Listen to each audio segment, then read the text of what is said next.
And welcome back to North Georgia Canopy Tours. I'm Matt Dollar, and we are here in Lula, Georgia at the United States Mini Disc Golf Championship. And this will be coverage of round number 1 and the back 9 of the featured card. Once again, we'll be competing on the black hole macro baskets today. They stand 39 inches tall, and you see one right there. We'll move on to look at our round 1 featured card, and after 9 holes, you're going to have myself, Matt Dollar, at 3 under par. Actually made a nice late stage comeback, got holes 8 and 9 to 3 under. Our current leader is Mikey Golden at 5 under par, and Mikey just torched the front 9. Birdied the first 4 in a row, then got some pars and made a birdie on hole 9. Jimi, Hadley, and John Matlack are both at 3 under par as well. And this will carry us on to hole number 10. Hole 10 is a short par 3, comes in just under 100 feet, and you do have a water carry. Now, off the tee, you can kind of dump it over to the right, but the thing is you have to go around that first tree before you do so. And it's kind of a tight thumber line. That tree on the right blocks the thumber just a little bit. So I prefer the backhand here. I was trying to turn it over a lot and just dump into the right side wood line. Oh my God. Right in front of him. Oh my God. And Mikey Golden almost dials it up. We're going to go to a Cam 2 replay. He throws a nice little Annie shot that flexes into a hyzer and goes right in front of the chains. Skips off that tee pad. That's actually going to cost him a couple extra feet there, though. It's going to make his birdie putt just a little bit tougher. Matlack appears to be going one of those mini Ultra Stars. It's pretty flippy. And Matlack has put a little too much anhyzer, trying to play it extra safe, and catches a cut roll. The only good thing here is that he rolled towards the basket before he rolled down the hill and out of bounds. And Jimmy's going to show you why the thumber is not an easy play on this hole. I definitely designed it to block the thumber.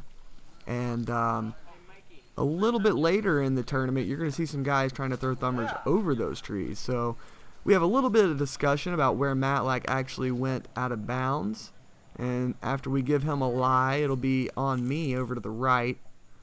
Not able to convert on my birdie. Jimi lays up, gets himself a nice par, and now Mikey putting for birdie. The last one with a chance at birdie, and he comes up just a little bit short.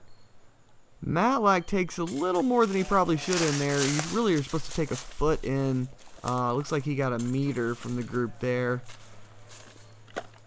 But he'll save his par, and we will move on to hole number 11. No birdies on hole 10. Hole 11 comes in as I think the hardest to reach par 3 that we play. I'm going with the aerofoil. So if you watch the course preview, I actually parked this one with a snipe, but every round after that I came up short or left. So I went with the aerofoil, which is a little more overstable, trying to lean on it and get the extra distance, and it just came out and went left. Matlack appears to be lining up the same kind of shot I was trying.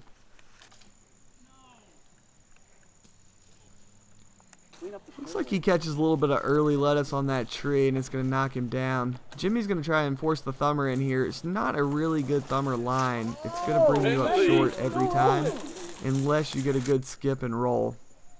Now, I did see Jimi park this later in the week with a thumber.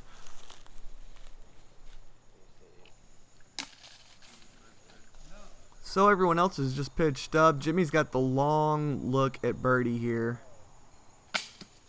Oh man, Jimi with a great bid. He cages it, and I'm going to follow suit. So 2 long caged putts here on hole number 11.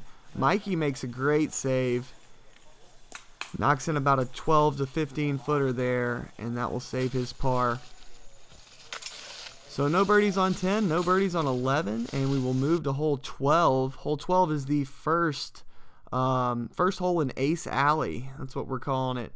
We got 3 holes in a row here that play around the windmill and the little pond, and they are all aceable. And so the first one here, it's uphill and plays just up to the top of the pond. I guess you'd call that the dam, the natural dam. And that one landed just a little bit short. And if you throw the righty hyzer here and you land short of the top of the hill, you're going to roll back down, I'd say 90% of the time. But I have also thrown it in the lake on this tee shot, so you have to make sure you don't go deep as well. Kind of a tricky little hole to be short and right in your face with nothing in the way. So Jimmy throws a pretty good looking shot, but once again, that hyzer, if it hits before the top of the hill, it will not stay. So Jimmy's going to settle for par. I caught a little roll off the hill, but not enough to prevent me from getting the birdie. And Mikey's running from a bee or a wasp or something. But after that wonderful drive, he'll have a short attempt at birdie here. Now that is a little bit scary though. If you miss this putt, you're going to go back down that hill. So luckily he did not miss that putt. He grabs the birdie. We move to hole number 13, this short island hole.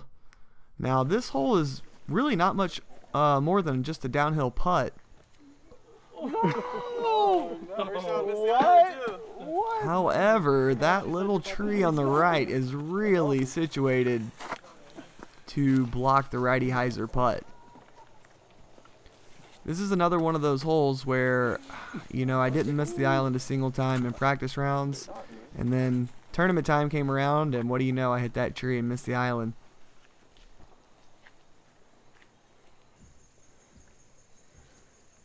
Matlack throws a pretty good shot, although it was flirting with disaster. Luckily, there was no skip or roll on that mini. It just checked up right where it landed and stayed in bounds. Jimmy did not learn from my mistake and follows my exact same line. Now we have long putts. You really got to make these to save the par. If you miss that island, I mean, you've got to make that putt. It plays as a hazard, so you basically have to make your putt, and you don't get any extra added distance. Matlack has missed this one here, and my face says it all. His face says it all. That is a tough break for Matlack. Looks like he got just a little too cute on that putt. Sometimes that really low stance and the down to up movement is not a good strategy when you're putting from inside close on mini golf or in mini golf. And Mikey takes the tee pad. He's going to throw the forehand here on hole number 14, the lefty forehand. You don't see a lot of forehands in mini golf. It's tricky. Most times when you see people try it, they just turn it over immediately. I go hyzer with my snipe, and I'm going to come up just a little short left, but it should give me a pretty easy putt at the birdie. This is another one of those holes you have to be a little careful with the hyzer, because if you miss left of the basket with hyzer, you can definitely roll back down the hill. Big hyzer. Go in the hole. Oh, it was really short, but it looks good from here. Jimmy gave that one a good looking line, just didn't quite have the distance to get in there. Mikey makes a nice putt there to get his birdie. And that's going to be 3 in a row for Mikey. After making that good save on hole number 11, he strings together 3 birdies, which takes Mikey to 8 under par. And holes 16 and 18 are both par 5, so there's definitely room to make some moves. Hole 15 here, straight downhill, one of the coolest elevated shots of the round. We have 2 really cool downhill elevated tunnel shots. One slightly righty friendly and one slightly lefty friendly. I'm going to go with that snipe again, and it's going to come up just a little bit short, but it'll give me a putt. Now there is an OB line behind the basket. Matlack throws something that stables out a little bit here, somehow finds a way through the trees, and he has gone out of bounds deep left of the basket. Jimmy's going to soft touch a thumber down there with a mini driver, and it's going to roll right by the pin and leave him with a nice opportunity for a birdie. Whoa, John Matlack with a huge save there. Let's catch a little slow-mo replay of this one. Matlack throws that lofty putt, has just a little bit of anhyzer on it. It flexes out straight into the center of the chains. You can hear Matlack muttering to himself as he picked that one out of there. He was mad about going out of bounds, but what a great save. Mikey comes up just a little bit short, and really Mikey is only 2 putts away from being 5 under through 6 holes on the back 9. He just caged 2 putts, just a fraction of an inch low, dead center. So while he's still having a great round, man, Mikey could really be lighting this thing on fire. He could be double digits right now already.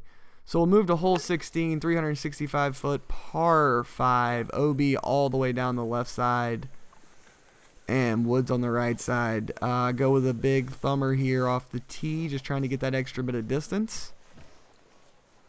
Really, I feel like I can throw a backhand further than a thumber, but the thumber, I know I can land it, without going out of bounds. I mean, I might not land it exactly where I want, but I can keep it in bounds for sure. And if I try to throw a backhand extremely hard, then it's going to be questionable if I can get it to have the correct flight or not and stay in bounds. So on this par 5, it's not crazy long. You just can't get out of position.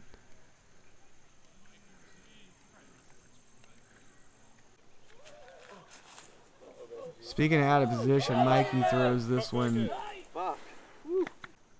nose down and to the left, and it is close to going out of bounds, but it will stay just barely in.